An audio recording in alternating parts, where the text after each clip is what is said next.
Okay. I'm currently in my third year engineering. I'm doing BTech biotechnology. Excellent. From where? SMBIT. Okay, good. Sir, I'm Practitioner. You can sit. I just finished my master's in forensic science. Okay. I'm looking for a job in cybersecurity. Okay, interesting. I know you, so, but please. So Rajesh here, I'm an Indian Forest Service 2014. Super. My name is Nico. You can sit, you don't have to stand, it's okay. My name is Nico. I'm from Bijapur. Okay. I made third degree, third sem now. Okay. CBJ. Good morning, sir. Morning. Happy to see you. So my name is David John Lynn Hoki. I am student in Bangalore. Basically, I will find your name very difficult to pronounce at the outside. So you will have to just give a short. David J. Hoki. David. Okay, that's J. easy. Yeah, that's right. Rest I will not remember. Sure. Basically, I'm from Manipur. I know. Yes. Nice. How's Bangalore treating you? Bangalore is they treated me very well, and then sometimes I can't believe it. But in some cases, there is something can happen that is acceptable. Sir, my name is Mohan Hoki. Currently, I'm also preparing for civil service. I'm That's in the right. second year now. That's 2 right. years preparing. Perfect. Well, Sir, I'm Rajeshwari. yes. I have completed BBA. Yeah. I'm from KR Circle Government Arts College. Very nice. I'm trying to say that. Very good. That's fine. Sorry. Hi, good morning, sir. Good morning. Good morning, everyone. My name is Vimono Choto. So I've completed my BCom last year. Right. I'm currently preparing for UPSC exams and Okay. also working at the same time. That's So right. here in Bangalore. Pretty good. Yeah, I'm Mohan Krishna, computer science guy, and currently I'm working as a director in Indus Academy, and I'm a pure digital marketing guy. Gopi is my friend. We both studied together from 8th standard to 10th standard, same class. Gopi was my mentor in that class.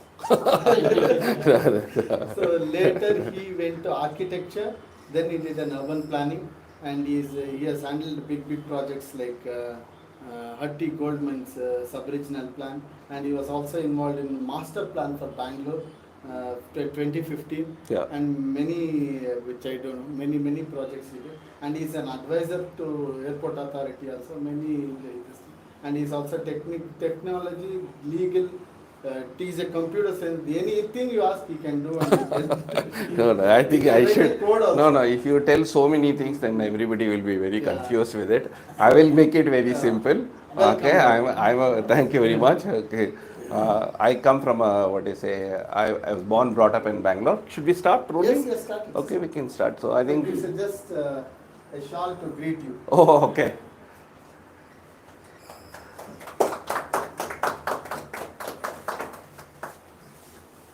Thank you. Welcome, Gopi. Thanks a lot. Thank you. Yeah. So, Mohan, thank you very much. Okay, thank you very much for first of all inviting me here. I know it's a Sunday, and in the Sunday morning you have a lot of things to do, and one of the things that you are spending your valuable time is on learning this morning. And I'm also equally excited because in the journey that we have had so far, it's always nice to look back, turn, and then have a conversation. So it kind of helps me in two ways. One is that the distance that we have kind of covered, and second is the ability to kind of have a conversation with much people who are younger to me. Though I am not very old, I would still think that this conversation is very useful. And as a part of this conversation, we get to learn a lot of things in this thing. So I would only just request you in the next 45 minutes and a little more than 50 minutes is to keep your mind open, because what I am going to speak is going to be of a very niche area, which we don't get to speak a lot. We don't get to hear a lot. We get to hear a lot through media and through newspapers and through complaints and Twitters and things, but nobody really knows what this animal is. Okay, so this attempt in this morning will be, my attempt will be is to kind of uncage or unravel what is this whole subject of urban development, and why we are as we stand here, and why we see certain things in a particular way, and a couple of things that are of interest in terms of the academy. Because I think eventually what you'll have to do is to then maybe hear this story and then kind of make certain notes and then kind of go broad based. And there are some at the end of the conversation. I think we should be able to understand that few of these ideas are very powerful ideas, and the government of India is also very interested in that.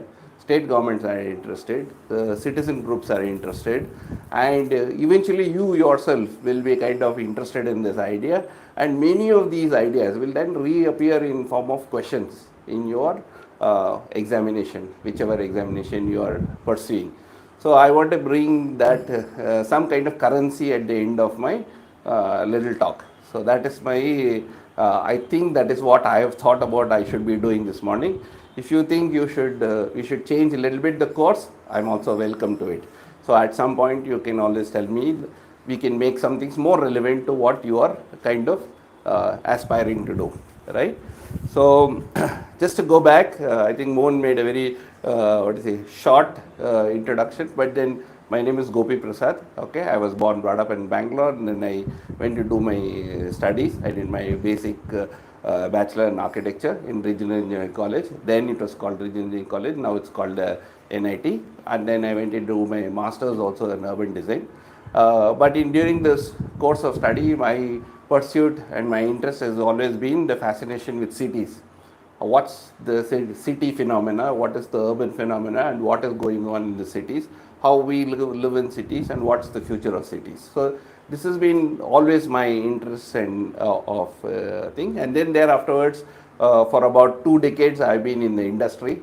I have worn different hats, not this hat. I'm talking about hats in the role. I have played. I have kind of done drafting, drawing, basics to start with, then went to do a little bit of actual project management, work with real buildings, then work with little larger master plan kind of activities where there are big sites, big projects, then working with the government projects, so a wide variety of government projects being influenced, of which I would say significantly there are 3 areas, which is of course governmental building infrastructure, which is like the public buildings and things like that. Second is mainly on the transportation side, because if you know, the last 10 years, the flavor of the day is the metros. So the metro in all over the country, it is kind of proliferating, and I've been lucky enough to be a part of the Bangalore Metro, the Bangalore Suburban Rail, and also the Bhopal and Indore Metro projects. So having exposed to the transportation sector, I have also dabbled a little bit with policy, and I can later on give you some anecdotal difficulties or easiness when we say about policies and things like that. So that's been the broad journey. So in these so many years, and currently I am now more focused on problem solving which are related to real estate and infrastructure. Basically, these could be techno-legal issues. So what appears clean on the paper is not so clean. It's very messy, and you need somebody to work very hard to make it proper. So that's the current nature of work. While planning stands at the background, this is what I'm kind of doing for livelihood and for existence. But in terms of passion and enthusiasm, the city remains a very large, question. And in so much of noise that is about the city, I would also like to make a little bit more addition to that noise in terms of interesting ideas, directions, and things like that. So this interaction is about that. So I think this is my background. So I will move ahead from my background to the topic that itself that I want to deal with. So I think the very first thing that comes into everybody's mind, I want to just start with simple basics, is like when you say urban, is this something which is very new? Like right from Aristotelian times, I see a catchword here. The urban phenomena has been there. And, but one question which everybody has in the mind is, what is this thing called urban? Like, is it like urbanization, urban, people speak about it, and then many of them have doubts about what this word urban is. So any of you can tell me what really, what urban is actually, what you think is urban? What constitutes urban, or what makes it urban? Any guess? It seems like development of infrastructure, Okay, good. That's facilities and amenities on one point. And second, more settlements. oh, more people. That is also correct, because if there is a size of population, then it becomes thing. Then one more thing. Why do people come to this urban centers? Correct. Exchange, marketplace, exchange of values, exchange of services, exchange of goods. So if that is not happening, if there is no employment, nobody would come to the city. Unless it's like some kind of gurukul where people want to go and do exclusive education, like Nalanda. When you remember Takshashila in the way past in history, there were very towns which are, or settlements which are very focused on pure education. So we have that kind of things now? We have a replica of that in terms of small campuses, but we do have that kind of base. But when you talk about the urban thing, we are definitely talking about lot of chaos, lot of commotion, lot of people, and lot of amenities which are available, facilities available, and primarily jobs. So why do people come to urban centers? Simply because the first principle is not that I want to save a tree, not that I want to save a lake, not that I want to save a water body. You come here because you want to get your livelihood. You want to solve your fundamental problem of livelihood. And that's why urban centers, from the historical perspective, has been large magnets of people coming in and people going out. So the second idea that comes in is that where do people come from? And what do you call this as? Rural. People come from people are doing agriculture, suddenly they realize that we should stop doing agriculture, it's lucrative to find a job in the city. Okay, so I'm bored of agriculture, that is another thing. So you come back into the city and you start gainfully get employed. So what are you doing? You're doing a thing called migration. So if one person is moving, it's just one movement. But if you have a mass of people, there are lakhs of people leaving agriculture sector and they are coming into an urban center, then what do we call that as? We call that as migration. So always whenever urbanization is discussed, it is discussed in terms of migration and the rate of migration. How fast do people move? How fast people are kind of. So now let's come back a little bit on a little bit about India itself. Okay, in India, for example, there are two parts of India story. I mean, the civilization of India is like way back. I don't know. It's like 10,000 years, and then you can keep tracking of it. But significant for our discussion this morning, we are not historians. We have to remember that we have to start somewhere. Okay, and where do we start the story? We have to start the story earliest in 1912, when the British decided to move from Calcutta to establishment of a new capital. You remember, this is the British moved. British had Calcutta as their center, and they moved to Delhi. That was done by two important architects' name. You have to remember, Edward Lutyens, right, and Baker. So these two gentlemen were responsible in terms of laying out the neat part of Delhi, as we call the Rashtrapati Bhavan, the Kartavya Marg, as we call it now, Vijay Path earlier it was called.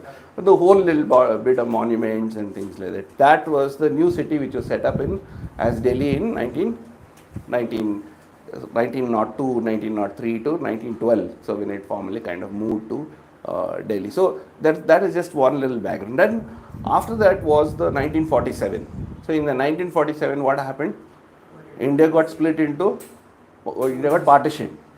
So what was the effect of partition? The effect of partition was that you had million plus people moving from west of India, which was the erstwhile India, which became Pakistan. A lot of people they just get crushed. They kind of were forced to come into the country, and they settled in various parts of the country, and predominantly in many places in and around Delhi. So there was a wave of people who came in there. So that's 1947 for you to start with. So when we started independence, we had suddenly trained loads of people who come suddenly displaced and they have no home. So they needed to find a home. They needed to find a thing. So that's probably the first starting point. So in the 1940s, I think we have, because it's also important from whatever we discuss about industrialization.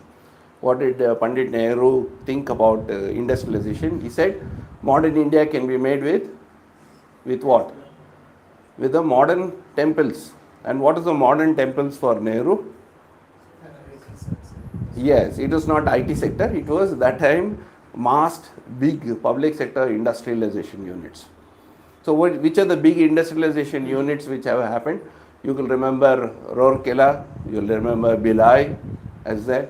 And then down south, if you say even example like HAL, Bharat Electronics, HMT, all these were set up in not precisely in 1940s and 50s, but starting as a wave of setting up public sector units. Then you had even the NTPC, which is being set up for energy. Then you had the Bakranangal Dam, which is being built. Then you had many big river projects which are taken up, dams. So the modernization program of the Nehru's era was focused on what? On building very capital intensive, very heavy projects. And those heavy projects had two impacts. What are the two very big impact it had? Because you had a large scale development, a lot of people lost their land, right? So they lost their land and they had to move to cities or they had to move to towns for better employment. That was number one. Number two, what happened? Because the new industries were set up, suddenly a new wave of people where new talent was required, new attraction for talent being put to use in these industrial centers. So you had a lot more people, educated, semi-educated, even people who had 9th standard were qualified to somehow get into these jobs. So that is the wave in the 1950s. So 1950s to about 60s, you had a range of people like migration in the country. That is the seed for the first movement of people across the country. And what helped moving people in this big story, not to forget, you should remember that India's extensive railway network was also responsible for movement of people. Even today what happens, people tend to the rich and the elite can, not the rich, the well-to-do people can still continue to fly by aeroplane quickly, but then a lot of people who are in the hinterland of India, they want to go back home.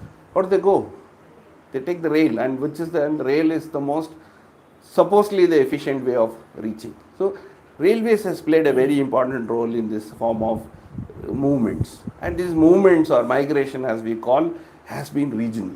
It's not been restricted to only one small bit of India. It has been massive movements, and the first wave probably I think is in the 1950s. So that went up till the 60s. In the 60s, there was a whole set of other challenges.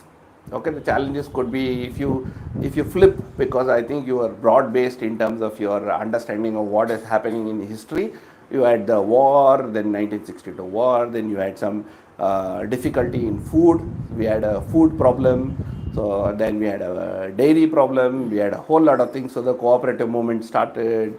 Then the food problem was attacked with certain other measures. We took up the green measures by accelerating agriculture, research and things like that.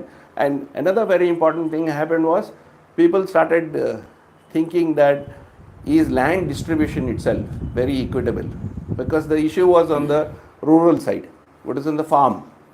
But without making a distinction between farm and rural side, suddenly the policy makers, the thinkers at that point of time thought that we shouldn't allow concentration of land in the hands of few, right? That was the nationalism spirit. So we should not go into the ideological reasons why it happened, because that's another area of study, because that was happening all over the world, and then we were also influenced. We thought probably we should not allow accumulation of capital and accumulation of land in the hands of the few. We should restrict it. So then people started bringing certain things like you had remembered this in the urbanization story, because no discussion of urbanization in India can happen without paying attention to this concept, which is the Urban Land Ceiling Act. So Urban Land Ceiling Act, it came in 1976. So the act basically said something like this, that if you had more than 10 acres of land in what is constituted as an urban area, you will have to give away the excess land to the government, right?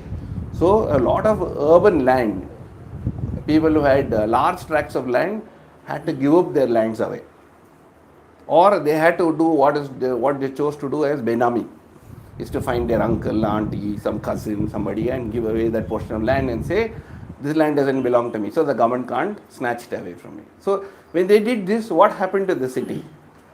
Within the city, wherever large tracts of land was there, which was good for housing people. So at one end, you're telling thousands of people are coming in. And where are those thousands of people coming in? They are not very rich people. They are all migrants, people who are coming in inside the city. They have to find place to stay. So, and then the government at that point is saying, no, you can't allow land. We will rationalize the land. We will kind of ration the land back to the people who require it. When they did that, a lot of private holding of the lands got fragmented.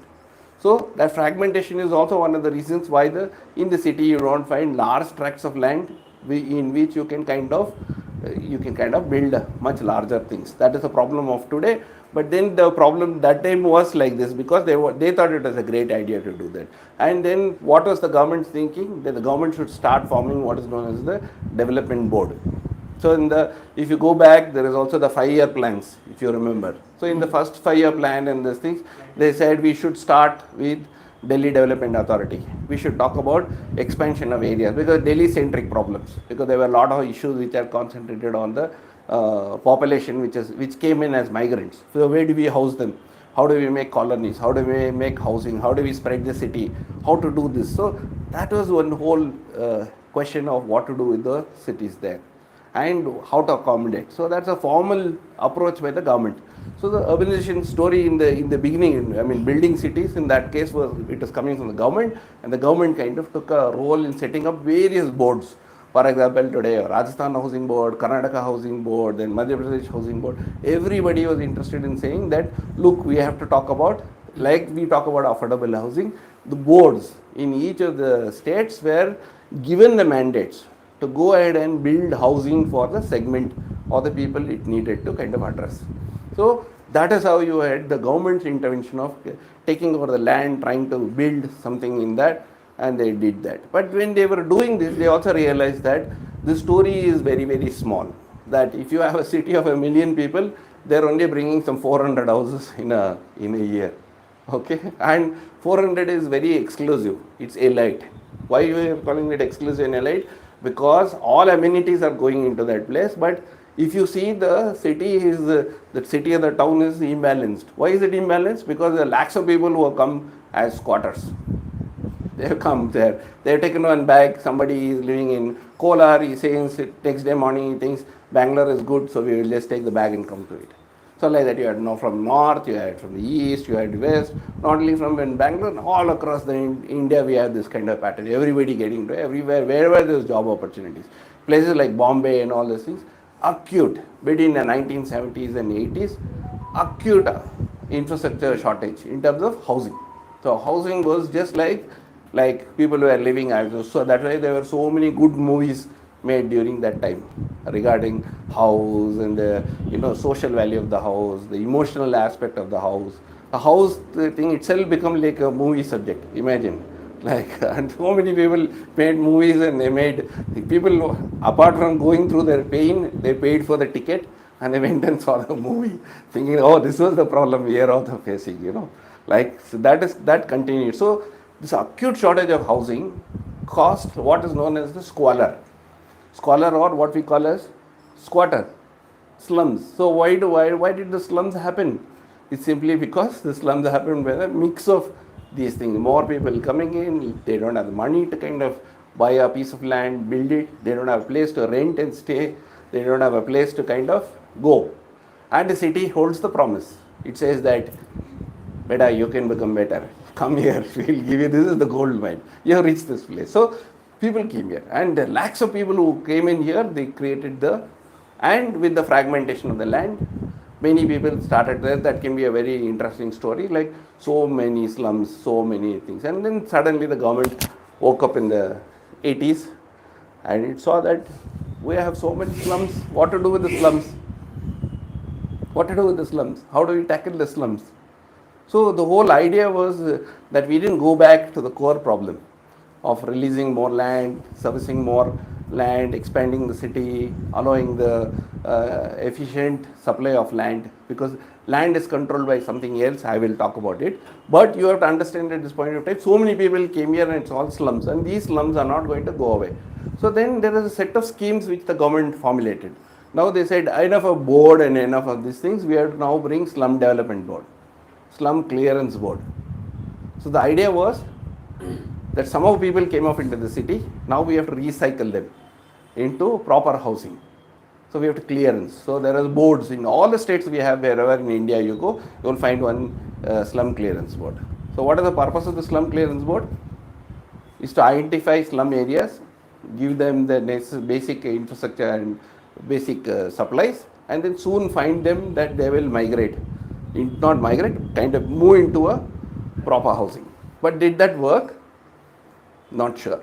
So that can be also an interesting thing as to why government schemes have not worked in that particular thing, but an attempt was made in this. So it is also again that you have to remember as a part of this whole story that slums also cause the problem. Then amidst this whole thing, so you had a lot of programs which are like integrated development of small and medium towns, IDSMT it is called as, then integrated health development programs which came in during the same period.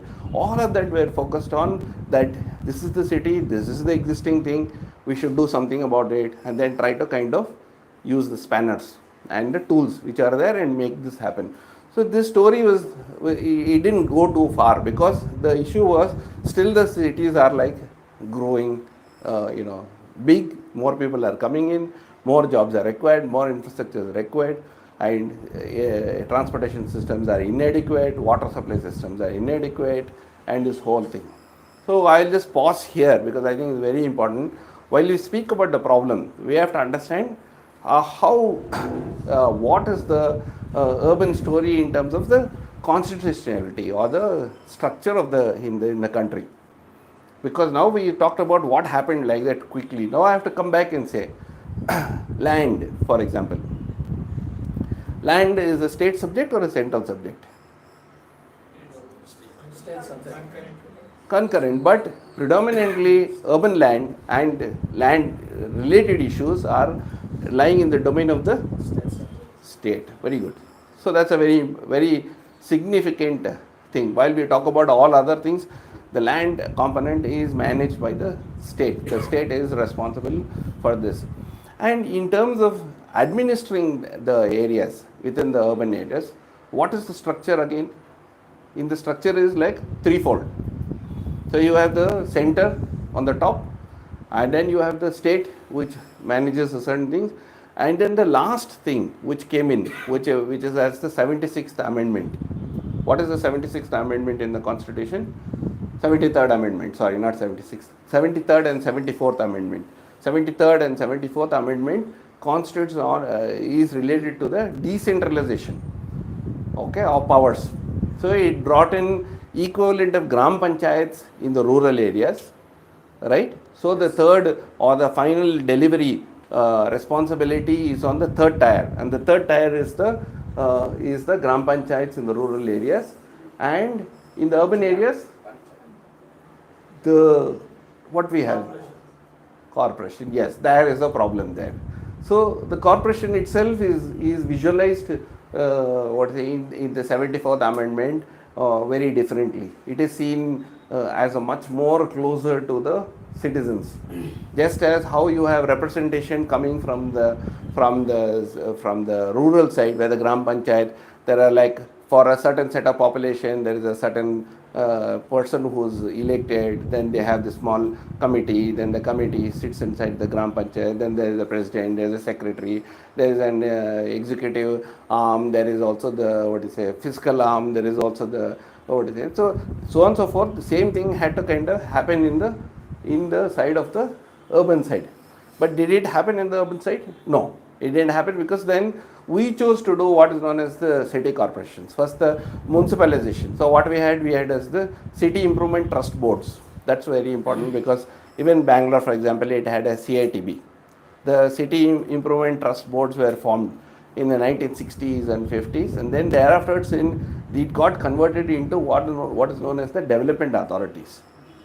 So like whenever we wanted common infrastructure to be developed, common amenities to be developed, you needed an arm of the state which could implement it, right? So that's how they brought about this. Whereas the development side of the equation was partly solved, but when it comes to the governance part, there is a gap. The gap is that they had these large corporations. And the larger corporations, they devolved, or rather the devolution reached to a next level, which was only to get only corporators, right? So you had municipal, corporations with corporators. The corporators being the single most representatives of the given set of population, whatever is the what. So in case, then there are also discussions about whether services inside the municipal boundary are better than the services between outside the thing. So the story has not been uniform, because you have to remember here, because we had this industrialization appetite, we went and set up a lot of industries outside the municipal areas, right? For example, now what we discussed, like example, if you know Whitefield was not supposed to be never a part of Bangalore in that sense, right? It was imagined like that it will be like a tech center which will be like away from the city. So you will not, electronic city for example, that is also, it was never conceived that it will be a part of the city. There will be, what will be the relationship with the city, nobody could really imagine. So they just thought, let's have something very far from the city and it will start working on its own.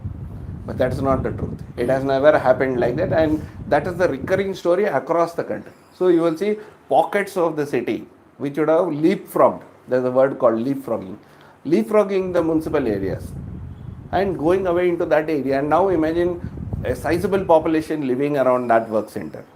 Who gives them the water? Who gives them the power?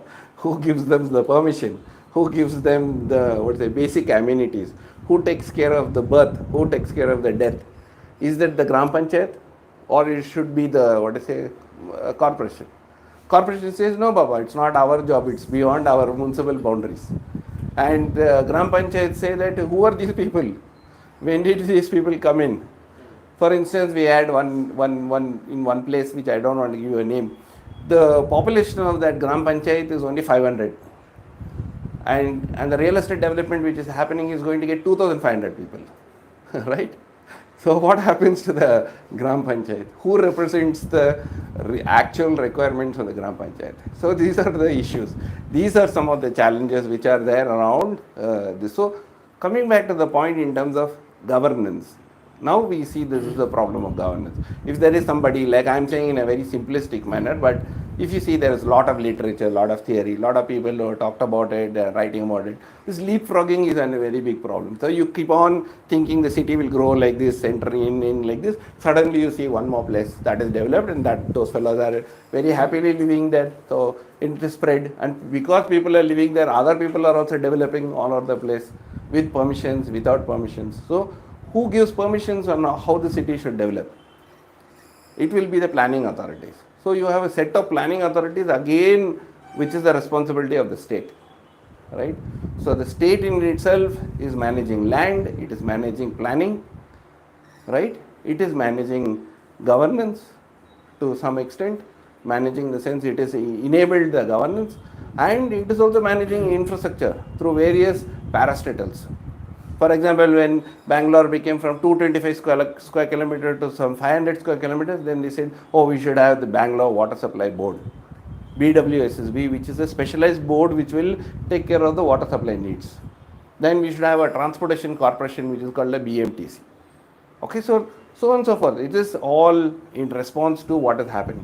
But what we have done is we have essentially created a problem, and we are trying multiple ways on how to solve that problem. Through set of institutions, through set of governance structure, through set of investments also, and finally also through whatever we call as city planning and land management. So these are the facets of this urban story. So now let's come back. Now, so we have an issue. We have a governance structure which is not very equipped to do this. So that's why you have issues. Then you say, who's responsible for the road in front of this building? Then it is a question of late there was a confusion. It maybe belonged to the Gram Panchayat, okay, of AMRUT. But today it is again coming under the BBMP, and it is the BBMP, within BBMP, it is the north part of BBMP which is kind of managing this. Now we have a new structure which has come, which is known as the, you must be telling me what it is, Greater Bangalore Authority, right? So notwithstanding all these confusions that we have a new structure which is imposed, which is known as the Greater Bangalore Authority, which to some extent inspiration is from Delhi, inspiration is from Bombay, but nevertheless Karnataka is always ahead in terms of formulating these kind of structures and policies. So we have gone ahead and we have done that. Now GBA will be of area of interest for you all. You should look it up separately. We will talk about it in the end. We will make a passing remark. But where were we in the story, in the history, in the growth of the urbanization story? We were somewhere in the middle. We were in the 80s, if you remember that. We kind of moved away. So in the 80s, something else also happened. We did a lot of nationalization, a whole lot of things. Everything was by the government, for the government. For the people, by the government, but driven in a top-down manner. 91, we had a big watershed. What is the thing that happened in 91? Liberalization, privatization, Absolutely. So I think those are three. It looks like very innocent words, but that has fundamentally changed the way we are approaching everything in this country. So because of the circumstances that led us to the liberalization, that the conscious step that we have taken, we have now started to look at private sector participation. We started looking at investments coming into the city, the capital not being restricted only to the local resource base. Okay, and just to quickly appreciate how cities work. How are the basic services? How is the basic development happening in the city? Who finances them? It has to be financed by the local corporations. Where do corporations get their money? Taxes. Which taxes? They have to get their taxes mainly from property taxes. Right? Mainly from property taxes. Erstwhile there was something called octroi, it's like a highway dacoity. And all those things, all that's now kind of removed. So how does a corporation today work? For meeting its salary, for meeting its exigencies, for meeting everything, it has what is known as the SFC grants, State Finance Corporation grants. So the grants come in form of percentage of the revenue, percentage on basis of the population. There's a certain money which is the state is giving, so that at least the employees don't say, we have not collected property tax, we don't have salary to take home. So the system at least runs. So the state is assuring that to the corporations. It's saying that here are the SFC grants. You can use the SFC grants in addition to all the salaries, etc., etc. You can also use it for some specialized projects. You can do that where the corporation doesn't have money. So, and in terms of the corporation's own revenue base, it has to come from this, right? From where it has to come? It has to come mainly from property tax. And what is the property taxation system? Just in short, if somebody knows how it works. We have something called area unit based method, capital value system and things like that, but it will be of interest for you because it is coming into the governance part. It will be important for you to look up make some notes and remember that how does this system of taxation work and what is the kind of resource base. Are we earning enough to kind of finance our projects? Are we earning enough to kind of fix all our problems? The answer is the source or the availability of the funds is very, very meager. Okay, and corporations cannot do this. So in liberalization, post-liberalization, then at that point of time, the government kind of again thought about many centralized schemes. So one of the example I could give is like something called mega city program. So all the big cities, they said, oh, you need some 300, 400 crores, 500 crores. Where are you going to get that money from? Okay, let us work out some formula with the state and give the state governments to raise that money from XYZ sources and deploy them in the cities. So under the mega city, lot of failed ventures also happened, like building flyovers, building some roads, making some roads and things like that, and they started kind of making many of the programs. That happened very actively under the mega cities. That is like starting from 80s to 90s. That is a lingering thing. Then in 95, 96, because of private capital, because the promise that the private sector can play a very important role has also flipped. Because then the road building activity has also started, because we are starting to discuss the golden quadrilateral. We are talking about making, making the city, a country as an unified lot, where we are talking about getting the synergies, because again urban regions and things, they cannot be thought politically as isolated units, because the country if the country is to work, there are different regions that has to collaborate, they has to cooperate. So in 1983 or so, there was a very significant study which was done, 88 I guess, it was known as the Charles Correa report on National Commission on Urbanization. So this is, I think, one of the, you must go to a library and pick up a copy of this, and you must read it, because I think there has been no other document which spells out about how India as in the next 30, 40 years is going to go as in the urbanization story. It set the first foundational block, because till then we are all talking about, a little bit of this, little bit of that, a little bit of, it's like a song which is happening, but it is never a complete picture. So the government constituted this Charles Correa, under Charles Correa, a notable architect, to kind of work on this whole scheme, and then he brought this National Commission on Urbanization, and it was tabled during, I think, Mr. Rajiv Gandhi's period, and it was a visionary document, because then it started looking at India just not only the big cities, it said big cities, small small settlements, growing settlements, fast growing cities, and marketplaces, towns, a whole lot of vocabulary. Then it is just opening up everybody's view on this is how the country is working. Till then, for example, now it is very well understood, okay, what is the role of market towns? You would see, like, for example, if somebody is knowing Mandya as a place in Karnataka, Mandya is what is it? It's not, at the outside it looks like another innocent town, but it's a very robust agrarian exchange market town. A lot of work happens there, a lot of agriculture, exchange happens there. So this is a market town, and the market vocabulary was not there in our discussion.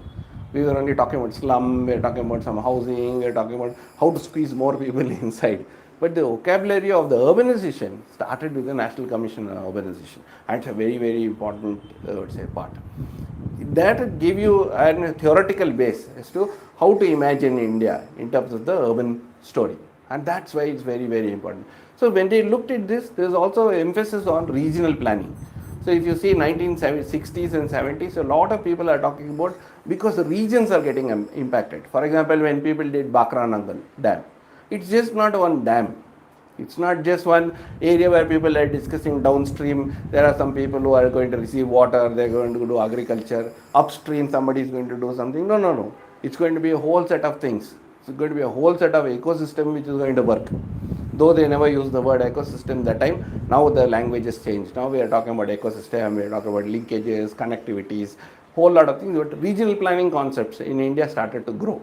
So the city as a region, some state as a region, across state as a region. So I think this regional studies, right, that also became very important, because that is an emphasis that laid ground for talking about port infrastructure, connectivity, linkages between different economic centers. I think that is what happens in terms when you start putting a proper theory. So this was the story that kind of opened up in the regional side. The regional side happened, the urbanization, National Commission on Urbanization, and then the liberalization. So the liberalization brought in what? It brought in a lot of arm. Till then the private sector was kept like a pet cat, saying don't do much noise, stay very close to us. So for the first time we are unleashing it. Now we are saying it's a tiger, go build wherever you want to build, right? But where will you build? It's again in the hands of the state, and the state is controlling it through planning laws, through development controls. Okay, so that is one concept again which I am introducing. So every region which is the urban area has something known as the planning area. So it comes under a planning area, it's governed by the planning laws, and it's also governed by development controls. So development controls, how much to build, how much not to build, right? How many people follow that? That's a different chapter. But a lot of people, for example, in this whole building, they will say you must give 3 meters in the front, 2 meters in the side, 2 meters in the side, in the rear you must give 2 meters. What do people do? 1.5 meter in the front, build inside the neighbor's property, if possible take the other guy's land and include that also. And then there's a whole lot of tussle, civil disputes going to the court, whole lot of things because of the enforcement. But we have a planning law and development control which stipulates like that. For this kind of population, can you put that kind of development control rules? Can you make it happen? Not sure. That is another area where people, lot of interest is there and it's emerging. And then with this liberalization has brought in a lot of capital. And that's why today we are saying the real estate industry itself is going to grow more than the formal housing. See, if you take the percentage of people, houses being built by the private sector, it's roughly in the range of 20-25%. I would say. It's actually the numbers are lesser than that. I'm giving a little more benefit. The rest of it, formal housing which is coming in, is all in form of self development, and then the government housing which is very small. So there's a huge gap for housing. India needs roughly about 2 crore houses every year. And how much are we building? Through your regular formal rules, following the regulations, everything, that is hardly 10%. And in that 10%, are we assured of giving them water? Are we assured of giving them power? Are we assured of giving them transport? Answer is no. Hardly 5% of the power, 5% of that stock is what we are giving. So when you have this kind of a problem, how do you expect India to be Shanghai? Or rather, how can you expect urban areas to be Shanghai? For example, I'm not making a vague example, but I'm just saying because Shanghai has held a promise that it delivered so many things. I don't consider maybe Shanghai, I'm just giving as in comparison, just to say. Or how can Bangalore be like another Singapore? But we are hardly able to meet any of the basic requirements itself. The size of the problem is so high. So, and it also stems from where? It also stems from our lack of imagination on policy, on programs and schemes. So while we say that, is the government sitting quiet? No. So it's quickly then coming into the the 2000s program, where it's saying that we should start what is known as a very ambitious program, which is the renewal program. Because the cities are becoming slums, because the cities are going into dark shapes, we have to do something in terms of the Jawaharlal Nehru National Urban Renewal Mission, GNNURM. So the GNNURM is roughly about some 65,000 crores or so. That is like the first time where the government is saying that we should not think about cities only just as isolated parts. We should think from a strategic perspective. So a lot of foreign consultants, a lot of Indian consultants, a lot of them gave feedbacks to the government saying that we should treat the city as a strategic thing, that not all cities require the same thing. Each city requires a different intervention, it requires a different set of projects, it requires a different level of investment, and it requires a different implementation methodology. And therefore, we have to look at cities through what you are formed as the City Development Plan, CDP. And on the basis of the CDP, you should make investments. So rapidly, there are about 65 cities, or 63 or 65, which qualified for the first JNNURM release. So all the cities quickly built. And what did they build? They built a lot of flyovers, they did a lot of lake, they did a lot of housing. Okay, there's also, it is called RAY, Rajiv Gandhi Awas Yojana. So there was a lot of things which are going on that side. So housing in one sector, parks and development in city, making flyovers, making roads, making whole lot of infrastructure oriented. At the same time, people are understanding that why do people come to the cities? They come in because what? Jobs. Don't forget that, the people component. So how do you increase the livelihood of the people? So that's why the National Urban Livelihood Mission program like that started. Street vendors and street side development of the street hawkers. That is again that thing came up. Then there are also programs like the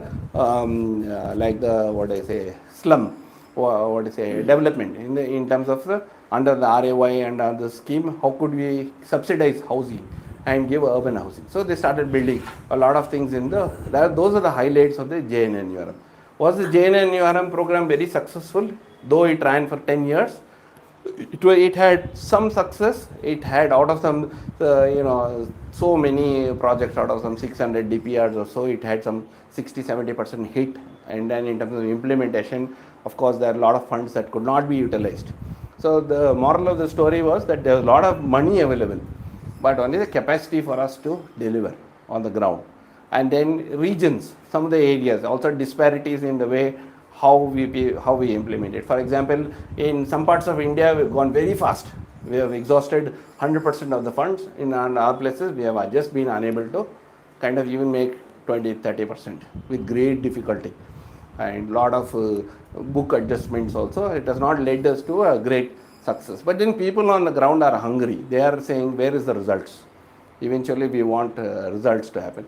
So another important evolution of that program from JNNM, the logical conclusion or the evolution, I would say, has been the evolution of what we call as the smart city program. So that's where we come into the smart city dialogue. So since 2014 or so, we have kind of had this program where we are talking about smart cities. In smart cities coupled with other programs. What are the other programs? One, it said you have to look at a program called Hriday, which is looking at heritage component. So that like some of the very important heritage areas were brought under Hriday scheme and they were supported, they were kind of helped. So that happened.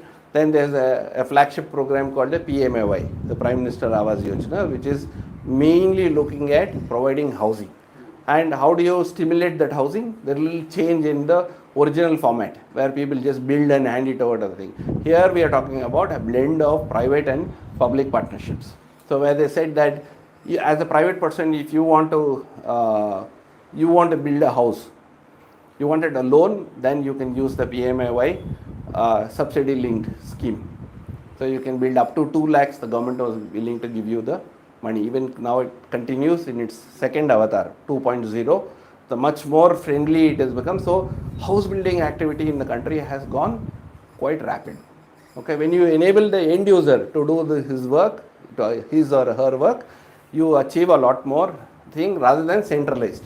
So they kind of brought this subsidy link scheme, which is like quite a winner. A lot of people have availed that money. A lot of people have built in that, and that building. What happens with when people build? It has impact on the core sectors. What are your core sectors? Core sector is your steel, cement, and things like that, and therefore those are the direct contributors to the national GDP. Right, so it kind of impacts the GDP, so it keeps the machine running. So the economy is kind of stimulated by this kind of small subsidies which are given. Then the second part of the PMAY is also where the private sector plays a very important role. The private sector says that, Baba, I will get you the land, I will build housing in that, I will give you a percentage of housing to the government. The rest of it, you make my life simple. That's one model. The another model is where it is, I'm simplifying this because there are devils in the details. You must read it later on. I'm only just exposing you to the very important aspects. Then the other one is where they say, the government gives you the land, you come with your private capital. You build your expertise, and then a percentage of that project belongs to the government. And then the government does whatever it wants. And the last thing it says that you build on your own, you sell it to whomever you want. And you can still do that, so provided you give it to the targeted audience. Okay, like your unit should not be more than 65 lakhs in urban areas. Okay, and then for people who are in need of housing, will definitely, there is substantial remedy that has happened through these schemes. So working of these things, stimulating the economy, stimulating this, finding alternative, innovative ways of getting the capital, getting the end user responsible. So in that, another anecdote is that whenever you avail this loan, the loan is not given on the mail, right? The house has to be co-owned.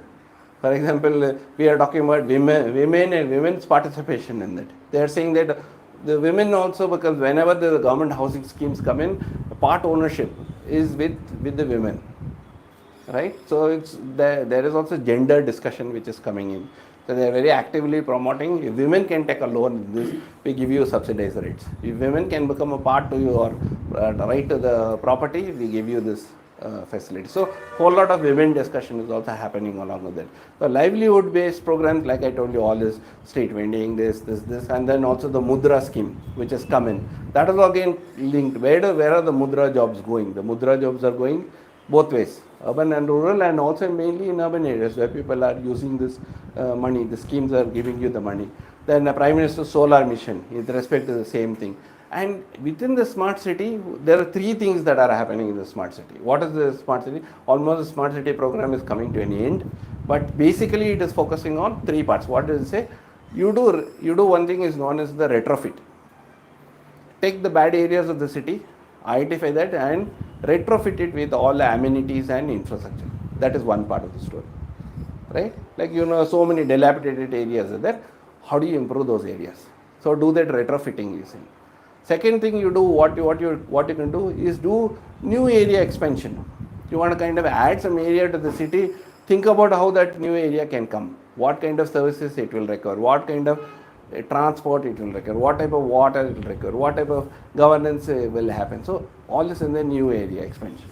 And the third one was redevelopment.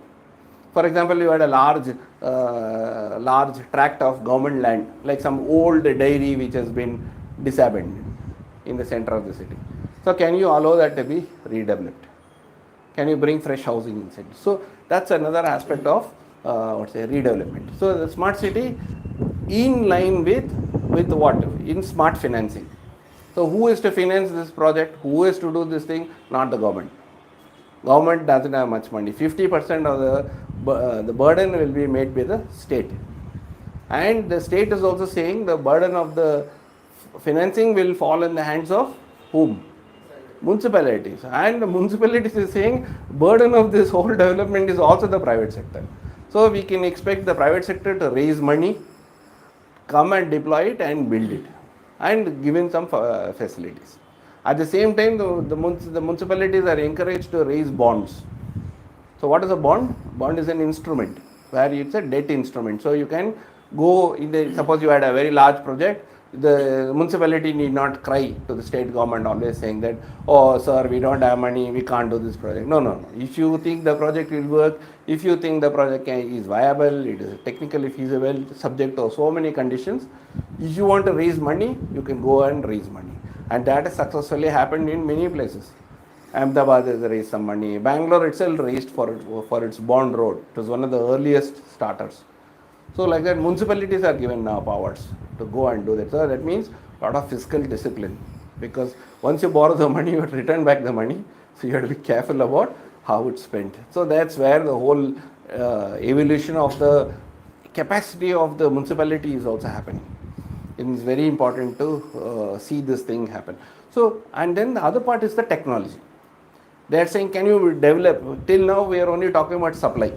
We are saying, let's say like there are 4,000 people, and 4,000 people will need, let's say if you go by calculation, like let's take an anecdotal example of parking.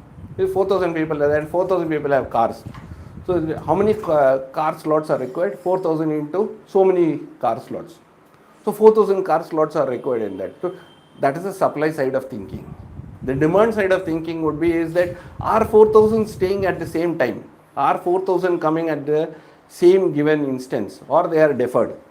Is it during the different times of the day or they are coming in? How short they are staying? How long they are staying? And thereafterwards can we use technology in order to manage this demand? This is again where they are thinking about bringing smart parking meters, bringing smart measurement of energy, smart measurement of water, smart measurement of your traffic signals, right? We suppose you don't have traffic, still the signal stands red, and then somebody is tempted to break the law. So the question is that can it be much more intelligent? Can it become more smart? So those are all the things a part of them. Then also this obsession for us with monitoring the city, surveillance. Because usually we had a very effective system of city police. doing the beat. You know, they being on the beat and they know who is come new to the area, who's gone old to the area. But today we are talking about large cities, mega complexes. So we are believing that the video camera can solve a lot of problems. So we have built a whole lot of infrastructure around deploying thousands of, I would say lakhs of cameras, then bringing it into what is known as the control command center. So every of the 100 smart cities, I think all of them have a very fancy, what to say, command and control centers who are able to see where what's happening and things like that. How far it has resulted, that's also again a mixed response. You must read up that, because there are, I think, equally for and against kind of discussion and things like that. But the moral of the story is that, has it helped the citizen? Question is that. So in the one of the criticism in the smart city is that investments are concentrated. How is it, sir, in the central part of the Bangalore? In Church Street has an excellent sidewalk. Why is my road in AMRUT not having that? Why am I not a citizen of the same city? Why should I have this disparity? Is there any tax difference that he is paying and I am paying? Answer is, what to say, no. There is probably concentrating some of the investments in one place is not a great idea. But from a planning perspective, from attractiveness of the city, I think the interventions can be very different. But it has to be equitable. So there are some questions on equitability itself which is being challenged. And that's also, as students, you must also be sensitive to some of these things. So ask questions to see if there are some notes around it. So the last part of the story is that have, you know, technology at one end, we have the new AI coming in, everything coming in. But what's the larger subject which is emerging today? The larger subject today is sustainability. The larger subject is that, okay, we are crowding people, we are bringing technology, we are doing this, we are expending a lot of money, but what's happening in the global discourse? And the global discourse is talking about sustainability. It's talking about net zero. We have some commitments. India is a signatory to the various accords. The recent accord where we are saying that we will also cut down our zero carbon emissions. Okay, what does it mean in terms of economy?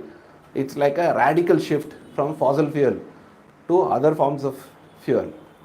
Okay, and it's a drastic change on how we think about our own cities. So now the concept is saying that, should I use a vehicle to reach a particular facility, or should I do a 15-minute walk? The conversation has changed. So is it about no supply, no demand? The question is, how do you keep the carbon lower? How do we do this? So this is now the larger subject which is saying. And in this space, the geopolitics is more complicated, because people are talking about what is the obligations of the developed countries, what are the obligations of the developing countries, or the third world or global south, whatever we call. What are our obligations? So the obligations are very different. Who's going to pay for all these things? But in that way, India has gone ahead in terms of bold some of the initiatives. We have to see how it will pan out. But then our initiatives are also focused on decarbonization and things like that. So then a new system which is going to kick in the next year is the carbon trading systems. So can we every carbon that we are saving in the global scheme of things, we are in a position to trade it with another country. So that's going to be a new source of finance, new source of management, and new source of how we think about our environment. So we can't just squander away whatever we have with it. So the urbanization story is going to be shaped in some ways on that front, while the underlying devil or the opportunity is that it is growing by leaps and bounds. Now, is the growth itself very, uniform across the urban India? The answer is no. There are 4 big metropolitan cities. Then comes the 5 and 6, which is Bangalore and Hyderabad, and these guys are growing in a different dimension.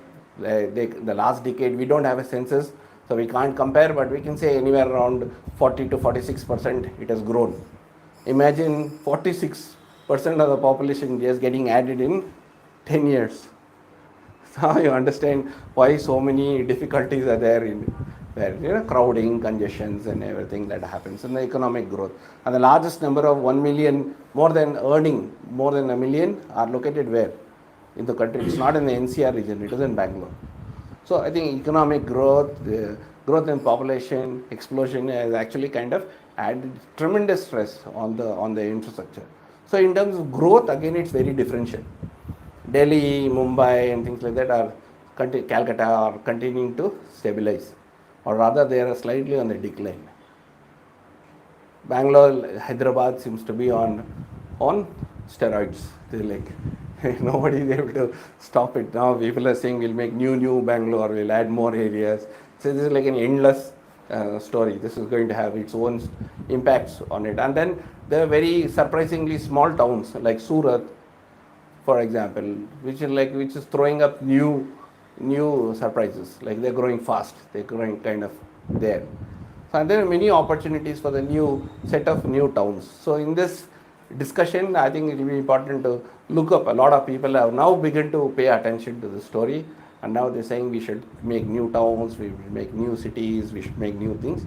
But in short, this is a very interesting problem because it deals with people, and then by 2040, 2050, if you are imagining 50% of our country, right, will be in cities.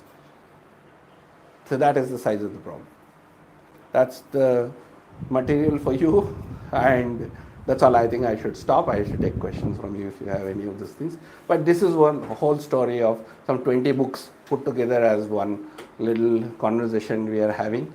So you are free to ask questions. I can give you some resources. We can kind of have a discussion. We can continue this later also, or whatever you want to do. Sir, I have 3 questions. Yeah, sure. I stop. Yeah, it's up to you. Please, you must have your seat. No, you should. I'm comfortable when you sit. Yeah. My first question is that when we look back you go back to 1990, something according to this organization. Yeah. So if we go back a little bit further, during Indus Valley civilization, Right. Harappan civilization, so they had perfectly city planning structure. From upper side, during that side, they have citadel. Sure. So on the lower side, they build cities. Yeah. And they also have perfectly a canal structure. Correct. So nowadays, when we come back to modern day, for example, even in Bangalore, we have this water logging problems, Yes. and even canal system. We don't even have all those structures compared to last BC area. Yeah. So what is the problem of this current scenario? Yeah. That is first part of my question. Second one is that due to this 21st century, nowadays advancement of technology, so many people migrated from rural area to urban area. Absolutely. So here there are lots of demographic changes. Even healthcare changes shifted to this service sector. Based. Correct. So we have primary sector, secondary sector, tertiary sector. So mostly India is based on this service sector. Right. So due to industrialization, now we are in the stage of industrialization Sure. since 1991. Post-industrialization. So, post-industrialization. Yeah. So how can we develop into industrial revolution? Because British has already begun British agricultural revolution, industrial revolution already happening, even in Britain, even in Germany. So because of that, this technology and agricultural revolution, this kind of industrial revolution, even the Second World War also happening. So when we come back, all this history, when we connect each other, so why is India lacking into not developing into industrial revolution until today? So that is my second part. My third question is that when you talk about this, compared to nowadays, even India has, you talk about carbon emitters, carbon trading centers, something like that. Carbon trading. So even in UN recently, due to global warming and this greenhouse effect, so United Nations has this Paris Agreement, Montreal Protocol, and this type of convention is there. So they agreed that 1.5 degrees Celsius will be maintained overall due to because if this sudden shift of temperature is happening, there will be irreversible changes in the future. So India has also intervened in this type of whole conventions. So India has also proposed that that common but differential responsibility. This they have signed it that even that. But the U.S. government has said that they don't. This Donald Trump he don't believe in this climate change. Correct. So all this funding, most 40% come from the U.S. So right now we try to change into this smart city. So we are, because if we change into this smart city, mega city, it is obviously we should be there will be increasing in the carbon emission. So how Yes. should we take out all those things? Those are my Okay, questions. let me just shoot. I think I got your bigger three questions. Yeah. The first question is that why are we facing so many problems in our urban areas like flooding and things like that? First that we have to understand is that in the speed of things, right from the 1980s, like if you take an example of Bangalore itself, it has witnessed tremendous population addition. It has been in the range of anywhere between 3% to 4.5%. That is like 30% growth rate every decade. So it has caught the policymakers, it has caught the program managers, city people, everybody caught unawares, not aware of what's happening in terms of the additional population and how we have to react to it. Second is that we have also failed to recognize the planning principles. We have not given due respect to the first principles of anything. Like for example, would say if you sense that there is a low-lying area, if you should not build there, it is common that you do not have regulation and then you do this blunder of building there, and therefore you face this problem. So I think it is not sheer lack of knowledge, but it is a sheer lack of vision on one end. The political visioning is very, very important, followed with what I say, with the adequate regulation. That is where, for example, today a lot of questions and a lot of subject matter specialists are discussing about how well we understand regulations. Is regulations helping us in shaping the city? We have not recognized we have not understood the process of urbanization. That is also, we could say, as one of the costs in managing that. So since we don't know, we think that we cannot solve this problem. We have to do small interventions, and they don't lead to a thing. Indus Valley is not a good example because we don't know much about Indus Valley. It's actually a made-up story. A lot of things that we know which are very impressive can be emulated, because there are now so many cities in the Middle East which are built to the best of the knowledge what is available. So most of the common problems that we talk about today, for example, even Singapore, if you take is a great example, though we can't compare. For example, Singapore's ultra strict regime cannot be compared with anything with India in the way we are having our own laws. Do we want to be them? That is a different discussion altogether. But in terms of systems, there is knowledge, there is engineering, there is a lot of work to be done. But there are some obstacles. The obstacles is that we are working on the old template. This is like taking an old pant and trying to adjust it whenever we want it. Sometimes bigger, sometimes smaller, sometimes shorter, sometimes longer.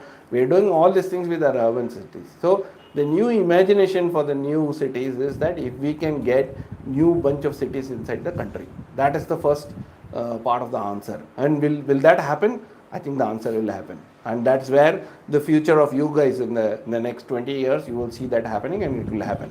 That's an answer for you. The second one is about this protocol that we have signed and things like that.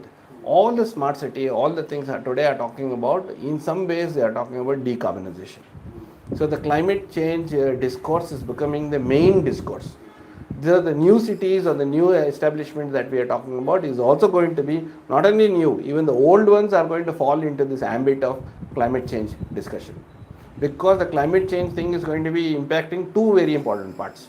What could it be? One is because of climate change, displacement.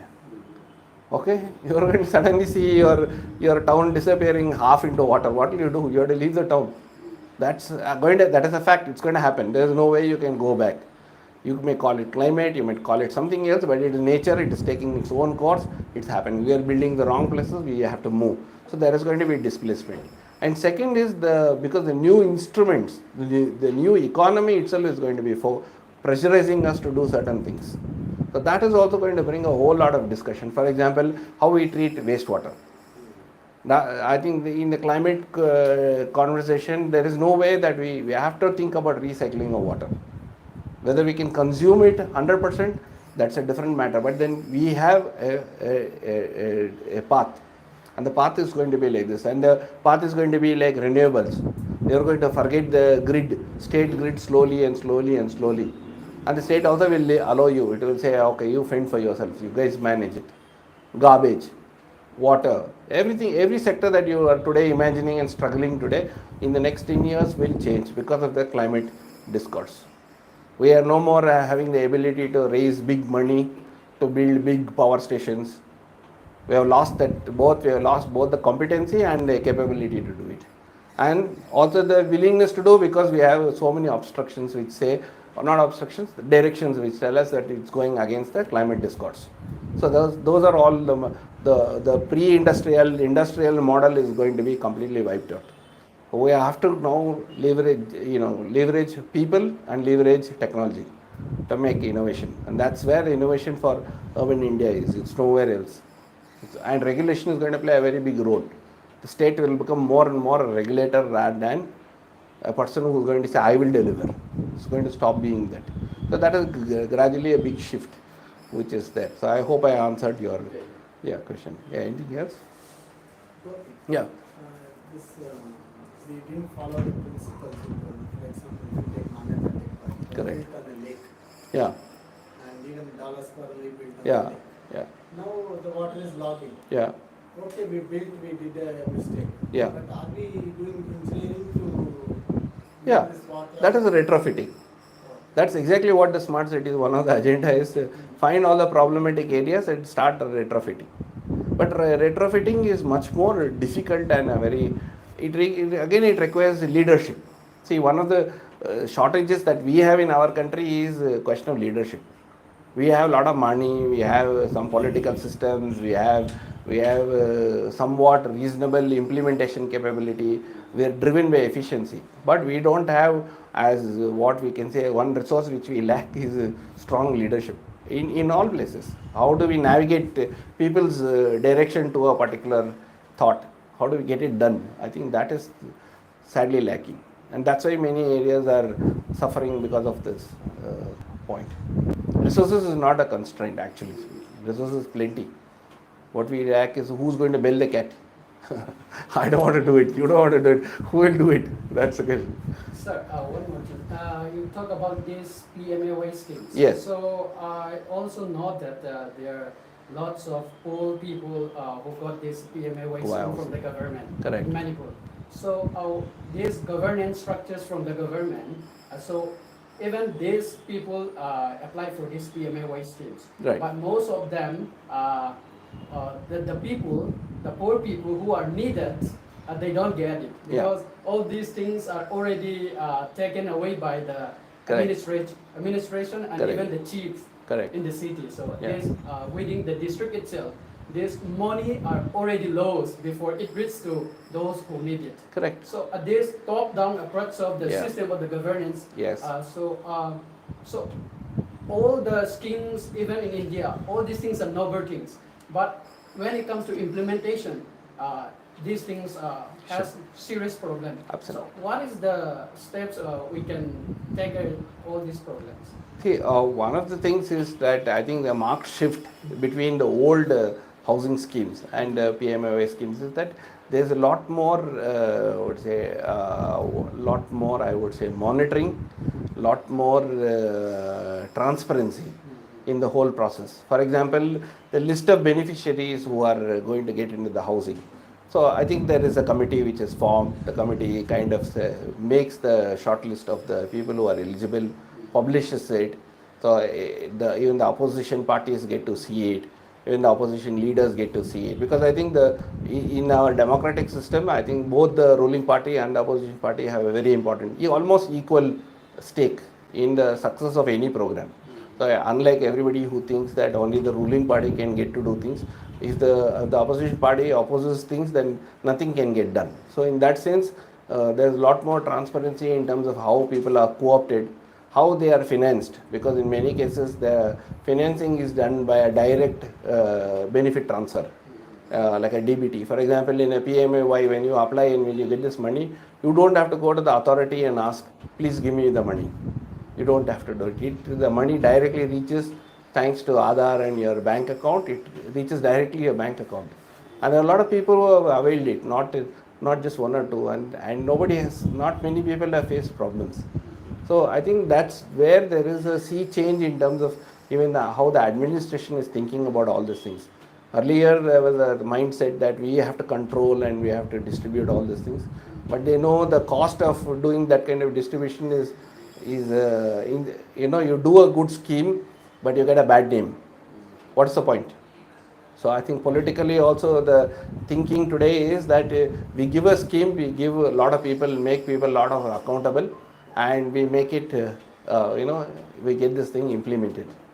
So to a very large extent, I think that's the shift in the way programs are rolled out. And that's where digitization comes in, and that's where the three components, the JAM that we call, no? You know the JAM, right? Jana Aadhaar, Jandan bank account, the A stands for Aadhaar and the M stands for mobile. And that's where the JAM plays a very important technological impact in getting this transparency. So when you have a lot of these DBTs happening, then you have reduced corruption, reduced leakages, reduced things. However, I think all said and done, it also depends on each region, each person and things that the implementation is not uniform across the country. It's like some places it's been extraordinary, some places it's been weak. But because the systems have changed, you can expect 60-70% better utilization of funds, better deployment and things like that. Sir, Yeah. we see a lot of criticism with respect to maybe with the immigration. There are still Bangalore is not good, infrastructure is not good. Now you move on to Pune. It's a sort of blackmailing. That's right. Yeah. And now more of the people, because of the language issue has also come up now. So historically, did you come across such issues in the past also? Or it's just a new development. And how it is going to end in the future? A very, very difficult question. I don't know. I'm competent to answer this because but I think there are 3-4 things that are simultaneously happening, which people don't realize. For example, if you see 30 years back, if you see in Kerala, for example in Kochi, if you were to ask for a glass of water, you will be unable to drink a glass of water because you simply didn't know the language. And today, if you speak in Hindi, you are able to get a glass of water. Probably if you don't speak in Hindi, you may not get a glass of water. Or probably that guy has learned a little bit of other language. So I think people are very amenable to, they don't care about all this language politics. Their concern is about livelihood, their concern about is adaptability. Places like Bangalore, I think, has much more, they are very secular in that sense. They are not, people here have been very kind enough not to impose any language restrictions. But elsewhere, I think restrictions are always there. When I go back to Lucknow, I don't speak in English, right? I speak in Hindi if I have to get my job done. Not because I love Hindi. It's just because Hindi works and I get it done. And the guy who's come down to work in Kochi, he learns Malayalam because he knows he is better integrated. So next time his boss scolds in Malayalam, he will know that, look, this is what is the scolding. I better learn this language. So I think the language is going to be at that end. Today at least it stands at the most level as, from what I understand, is like a practical means. If you are smart, you will learn that region's language. You will not be lazy. That's for your own existence. In the global world, you do as the Romans do. There's no other method. There's the only safest way for you to survive. So it's a survival skill. And I think at the technology level, I think there's a whole lot of confusion because countries like South Africa have beaten this problem. Like we think this language problem is like a very big problem in India. We get stuck, but then we are not sometimes asking questions. What is the other part of the world doing this? If you look at South Africa had a very similar, even today it has a very similar problem. It has 11 language problem. Did you know this? So how do you navigate between these 11 languages? Who gets the precedence? Who gets the what I say? Who becomes the second and who becomes primary? Is there like this? No, but they have brought in a protocol. Maybe they will have official statutes published in this language. And then where another thing that's going to happen is fast tracking of conversion into other languages. As we speak, I think if we are making a cast, Mohan, I think you will say, I can have this in Russian. Why should I be talking? I can speak in any language, man, but the end user will be a Russian who's listening to understanding, oh, something about Bangalore is being discussed, but then they're getting language. So I think this is other than other than politicians making some sense of identity politics and trying to make something out of it. Because I think at the outside, I do not know even if that is actually happening, except for a remote few here and there places. I do not know whether people are going by that by that agenda. Otherwise, largely, I think for existence level, I think already India has very largely changed. I don't see that as going forward as going to be that's not going to be the threat. I think the larger threat for us will be in the guise of language, in the guise of you from Manipur, me from Bangalore. I think the discussion will be about access to resources. How we are managing our water, how we are managing our air, how we are managing our, public transportation systems, how we are managing economic base in terms of jobs. I think the next threat is that how do we expand the large set of jobs? The medium and the small scale industry is nearly on the path of death. So where do we accommodate the new generation jobs? Everybody is going to go to IT? No. So I think that will be the challenge, and those problems will get connected with the larger problems like this of trying to talk about caste, which is non-existent, at least in urban India, which has already changed. You will have, of course, within 140 crore people in this country, definitely we will have incidences. Definitely we will have problems. But those are not problems which we can convert into a woke theory and say that the country has to suffer because of this small problem. Those problems will remain localized and they will continue to stay. And there will be a few people who will get some benefits out of running the discourse. But the larger discourse will be like, how do we access our resources? How do we manage urban India? Because the jobs are going to be in urban India. Tomorrow the question will be is that how do we give access to jobs? What type of jobs are going to come in? What type of jobs are going to get replaced? I think this is the larger, challenge. Language, everything will fall in place. Yeah. What about the Swachh Bharat mission? Yeah. Still going on, Yeah. right? Correct. So in this, people are not participating. Yeah. Only the government level they are doing the quick training, whatever. In terms of managing the waste or in terms of public participating in segregation, we still lack. Why is that? Okay, I first have to flip the question for saying when you say public or not participation, it is wrong because the entire Swachh Bharat says, Swachh Bharat mission today, whoever does it, irrespective of whether the government is doing, private sector, you, me, everybody in this room is paying for that. You are buying a packet of milk, you are paying Swachh Bharat cess. Hopefully through milk also it is cessed. So A to Z products of the country which we are doing, we are being, there is a cess added to that for Swachh Bharat. That is the corpus which is going in the hands of the government. Okay, and the accountability of that implementation again is depending on the governance structure. So the debate is that what is the best governance structure to deliver the services for garbage management. Citizens have definitely a role to play, but citizens can't tackle landfill because see there are some you divide the problem into two parts. One is what the citizen can do and what is the citizen obligated to do. The other is what is the system's capacity, because there are many systemic things. For example, if you need a big incinerator to burn medical waste, what can citizens do? This is the job of the government. Who can set up the large landfill? Government only has to set up. Whether we need landfill or not, that again is in the hands of the government, not in the hands of the citizen. The citizen can do, he can carefully, segregate his wet and dry and little bit sanitary waste and hand it over to the person. That is the scope in the current landscape. But do we have a much larger role to play? Yeah, there is a role to play. There's a business opportunity itself. Because if you can have an intermediary who can come and say to the government that you leave the regulatory part, I will handle the entire portion, then we have a business. It's like a good 30,000-40,000 crore business in India. So the next business opportunity is there where the people can tackle.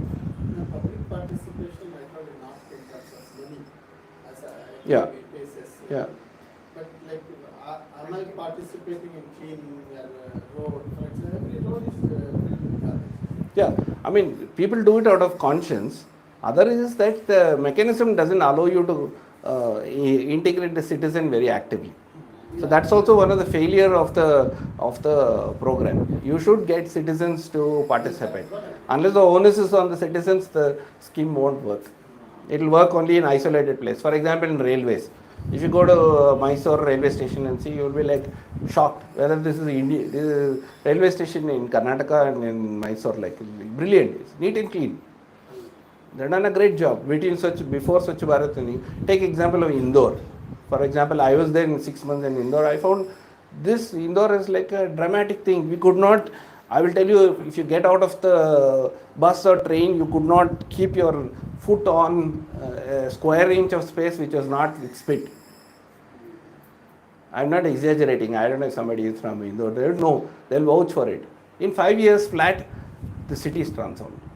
Nobody is spitting. Nobody is spitting. They're spitting in corners in some places, but largely at least not on public pavements, and then in offices and in even temples, even in mosques, everywhere spitting can't be happening. No, it is changed. In 5 years it's changed. So it's a dramatic case of Swachh Bharat working there. So if you ask if I was visiting 10 years back Indore and now Indore, great change. It's worked very well. So I think there's a strange mix of people, government, institutions, everything coming together. So, will Bengaluru at least reach our target Delhi and Mumbai in terms of growth and infrastructure? No, actually, we had to see if you isolate, because I think most of the Indian cities, if you take my personal claim, I think we are increasingly turning out to be slums. Okay, now the quality of life, if you take by measurement, I think all Indian cities we are failing. There is no benchmark. I think Ahmedabad is slightly better amongst the scorecard, but depends on who's drawing the scorecard, who's comparing what. And if you take parts of Gurgaon, if you take parts of thing, I think that is continuously the claim. It's just crumbling. There's nothing there. Like if you see that Minto Bridge in the heart of Connaught Place, half of Minto Bridge used to be submerged with water till last year. Now suddenly somebody is, I don't know what they have done, they said, oh, Minto Bridge is no longer submerged. But that is Minto Bridge. What about the slums which are in Delhi? What are the poor water quality? People are living in such bad air quality. Bangalore is blessed. Even the largest air quality here is about 65, 70, 75. In last year in Delhi they were with 600 or 700. If you see that, I mean, that way Delhi is finished. According to me, there's nothing. I mean, we can't be so pessimistic. If we say finished, it's like no comparison. We are much better. But across board, we'll have to look at parameters. I think Bangalore continues to still be the most attractive city in the whole country. Anybody, at any day. What about the road expansion? Like you told, like we will be developing different land, the urbanization. Still, the road is getting pressured. Yeah, but that's a very regional kind of thing. The part of that's like the larger urbanization scheme. It will happen. That's what we are hopeful, and that's why we need new leadership to drive those ideas.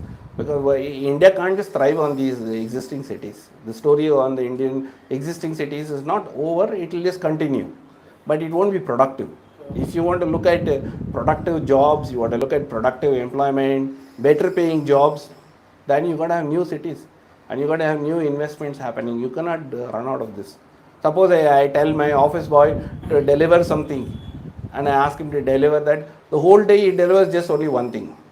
Don't tell me you can use Dunzo or something like that. But I think the challenge is this. If there's a document that need to go, then half the city, if you have to commute and if you spend 3 hours, then your salaries, your earning capacity is linked to the level of productivity. And today our challenge in all our cities is the productivity is going down. Why should somebody who is doing a white collar job spend 3 hours on the road? You're just wasting 3 hours. In addition, fuel and damage to the environment, damage to the exchequer, damage to the other people's health. So these are the issues, the externalities. That's where I think this climate conversation is going to take big shape. Are we going to decentralize? Are we going to work from home? Are we going to do a mix of all these things? I think the whole conversation will change. We have to force that change here sooner or later. If we don't change, who else is going to talk about it? It's going to happen. But it has to be informed. It has to be, there has to be a transition. And that's where we expect young leadership to come in. Right? Yeah, you think we can close. You had a question? Yeah, feel free, ask. Bengaluru, that Swachh Bharat Abhiyan, they can follow me, sir. They will follow, sir. In the northern Karnataka, they can't follow, sir. But yeah, because that's why I'm always saying that 4-5 cities are not examples of India. India is a very large template. We have class 1 cities, class 2 cities, small towns, marketplaces. So a lot of diversity is there. As long as the discourse of all the political leadership is centered around 4-5 cities, taking them as benchmark. Oh, it doesn't work in Bangalore, it doesn't work in North Karnataka. You have to find ways what works in North Karnataka. For example, the budgetary allocation between South Karnataka and North Karnataka is almost equal.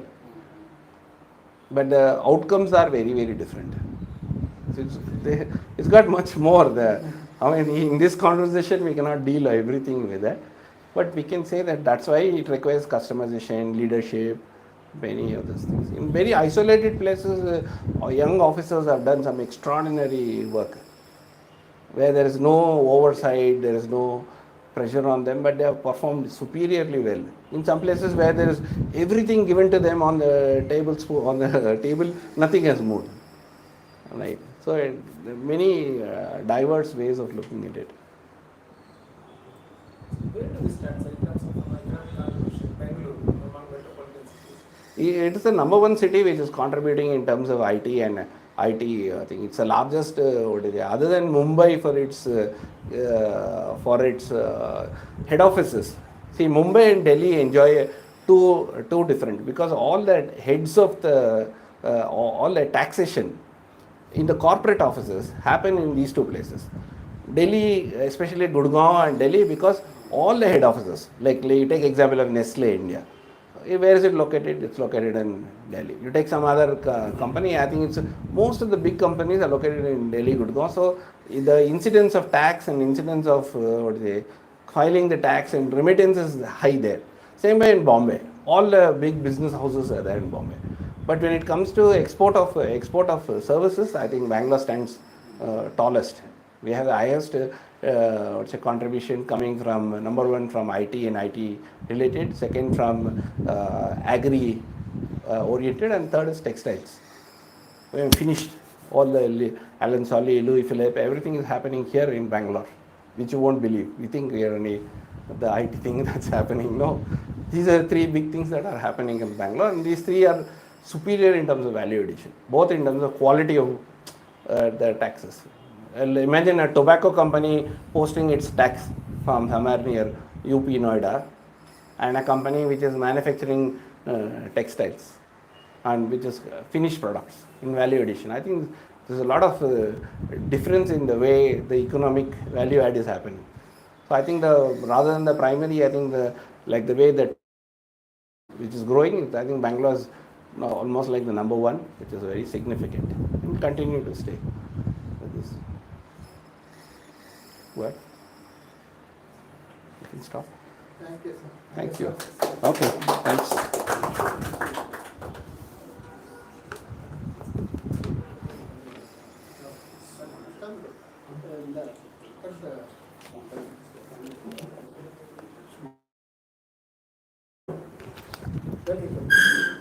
No persons living? No, no, it's done. Have a good day. Mike.